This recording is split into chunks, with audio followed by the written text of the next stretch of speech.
Taste the Daily. Thiruvarur மாவட்டம் நன்னிலம் அருகே காரும் அரசு பேருந்தும் மோதிக்கொண்ட விபத்தில் நல்வாய்ப்பாக உயிர் சேதம் தவிர்க்கப்பட்டது.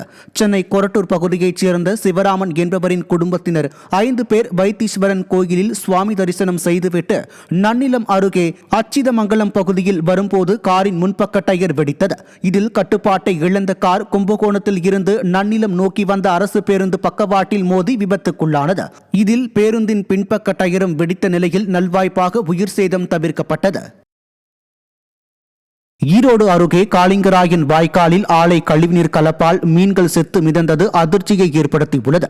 மொடக்குறிச்சி மற்றும் சுற்றுவட்டார பகுதிகளின் பாசன ஆதாரமாக உள்ள காளிங்கராயன் வாய்க்காலில் சாவடிப்பாளையத்தில் தனியார் ஆலையில் இருந்து வெளியேற்றப்பட்ட கழிவுநீரால் அப்பகுதியில் மீன்கள் செத்து மிதக்கின்றன. இதனால் ஆவேசம் அடைந்த விவசாயிகள் சம்பந்தப்பட்ட ஆலையை இழுத்து மூடி உரிமையாளர்கள் மீது கடும் நடவடிக்கை எடுக்க வேண்டும் என்றும் இல்லையென்றால் போராட்டம் வெடிக்கும் என்றும் விடியாத அரசை எச்சரித்துள்ளனர். தமிழகத்தில் அரையாண்டு விடுமுறை முடிந்து சொந்த ஊர் சென்றவர்கள் சென்னை திரும்பியதால் விடியாத அரசின் முறையான திட்டமிடல் இன்மையால் தேசிய நெடுஞ்சாலையில் கடும் போக்குவரத்து நெரிசல் ஏற்பட்டது. கிறிஸ்துமஸ் புத்தாண்டு அரையாண்டு விடுமுறையை ஒட்டி சென்னை மற்றும் புறநகர் பகுதிகளில் வசிக்கும் பிற மாவட்ட மக்கள் தங்கள் சொந்த ஊர்களுக்கு சென்றிருந்தனர். இந்நிலையில் திங்களன்று மீண்டும் பள்ளி கல்லூரிகள் திறக்கப்படும் நிலையில் சொந்த ஊர்களுக்கு சென்றிருந்தவர்கள் சென்னைக்கு திரும்பி வரும் வாகனங்களால் தாம்பரம் வரை கடும் போக்குவரத்து நெரிசல் காணப்பட்டது. மேலும் போதிய போக்குவரத்து காவலர்கள் இன்றி வாகன ஓட்டிகள் கடும் அவதியடைந்தனர்.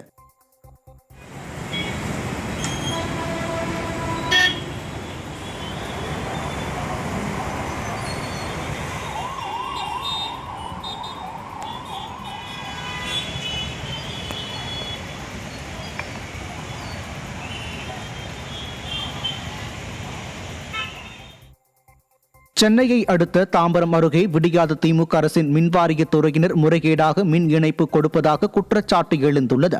தாம்பரம் அடுத்த நெடுங்குன்றம் ஊராட்சிக்கு உட்பட்ட என்ஜிஓ நகர் பிரதான 40 அடி அகல சாலையை ஆக்கிரமித்து கட்டப்பட்டுள்ள சிறு கடைகளால் அந்த சாலை 20 அடியாக சுருங்கியுள்ளது. மேலும் அப்பகுதி விவசாய நிலங்களில் அனுமதியின்றி கட்டப்படும் கட்டிடங்களுக்கும் மின்வாரியத்துறை லஞ்சம் வாங்கிக் கொண்டு மின் இணைப்பு கொடுப்பதாகவும் இதுகுறித்து பலமுறை புகார் அளித்தும் லஞ்சத்திலேயே ஊறி திளைக்கும் திமுக அரசு நடவடிக்கை எடுக்கவில்லை எனவும் மக்கள் விமர்சித்துள்ளனர்.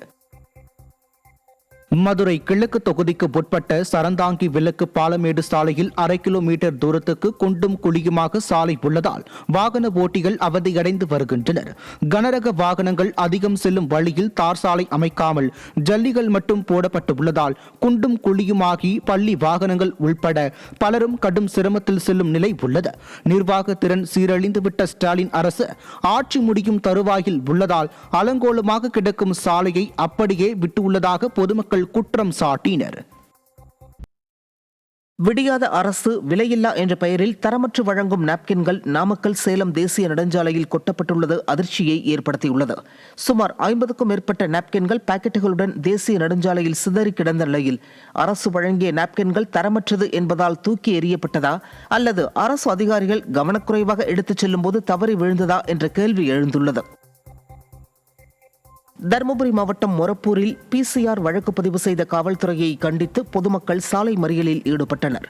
வேல்முருகன் என்பவர் நடத்தி வரும் ஹோட்டலில் பட்டியல் இனத்தை சேர்ந்த சம்பத் என்பவர் இட்லி கேட்ட நிலையில் கடை உரிமையாளர் இல்லை என கூறியது தொடர்பாக இருவருக்கும் இடையே தகராறு ஏற்பட்டு கைகலப்பானது. இது தொடர்பாக ஹோட்டல் உரிமையாளர்கள் மொரப்பூர் காவல் நிலையத்தில் புகார் அளித்த நிலையில் அதன் மீது நடவடிக்கை எடுக்காமல் பின்னர் சம்பத் அளித்த புகாரின் பேரில் ஹோட்டல் உரிமையாளர் வேல்முருகன் உட்பட 2 பேரை PCR வழக்கில் கைது செய்ததை கண்டித்து பொதுமக்கள் சாலை மறியலில் ஈடுபட்டனர். பெரம்பலூரில் கூலி உயர்வு கோரிக்கைகளை வலியுறுத்தி கறிக்கோழி உற்பத்தியாளர்கள் தொடர் வேலை நிறுத்தத்தில் ஈடுபட உள்ளதாக அறிவித்துள்ளனர். மாவட்ட கறிக்கோழி வளர்ப்பு விவசாயிகள் நலசங்கம் சார்பில் நடந்த ஆலோசனைக் கூட்டத்தில் பங்கேற்ற உற்பத்தியாளர்கள் கறிக்கோழி கொள்முதல் நிறுவனங்கள் 6 வருடங்களுக்கு மேலாக ஒரே விலையை கொடுத்து வருவதாக கூறினர். அரசு பேச்சுவார்த்தை நடத்தி தீவன விலை உயர்வு, மூலப்பொருட்கள் விலை உயர்வுக்கு ஏற்றாற்போல் உற்பத்தி விலையை கிலோவிற்கு 20 ரூபாய் உயர்த்த வேண்டும் என்றும், இல்லையென்றால் தொடர் வேலைநிறுத்த போராட்டத்தில் ஈடுபட உள்ளதாகவும் கூட்டத்தில் தீர்மானம் நிறைவேற்றப்பட்டது. தென்காசி மாவட்டம் சங்கரன்கோவில் அருகே கட்டி முடிக்கப்பட்ட அங்கன்வாடி மைய கட்டிடம் பயன்பாட்டிற்கு வராததால் குழந்தைகள் கடும் சிரமத்திற்குள்ளாகி வருகின்றனர். மேல நீலிதநல்லூர் பகுதியில் 17,25,000 ரூபாய் மதிப்பீட்டில் புதிதாக கட்டப்பட்ட அங்கன்வாடி மைய கட்டிடத்தை 2 மாதம் முன்பு ஸ்டாலின் காணொலியில் திறந்து வைத்த நிலையில் இதுவரை பயன்பாட்டிற்கு வராமல் உள்ளது. புதிய கட்டிடத்திற்கு இதுவரை மின்சார இணைப்பு வழங்காததே இதற்கு காரணம் என தெரிவித்துள்ள பொதுமக்கள், விளம்பர மாடல் ஸ்டாலின் அரசு விரைவில் புதிய கட்டிடத்தை பயன்பாட்டிற்கு கொண்டு வர வேண்டும் என வலியுறுத்தியுள்ளனர். சென்னையில் ஓடும் பேருந்தில் செல்போன் திருட்டில் ஈடுபட்ட பெண் உட்பட 4 பேர் பிடிபட்டனர். ஓட்டேரி மேம்பாலம் அருகே பேருந்து சென்றபோது அதிலிருந்த 3 பேரின் செல்போன்கள் காணாமல் போனது.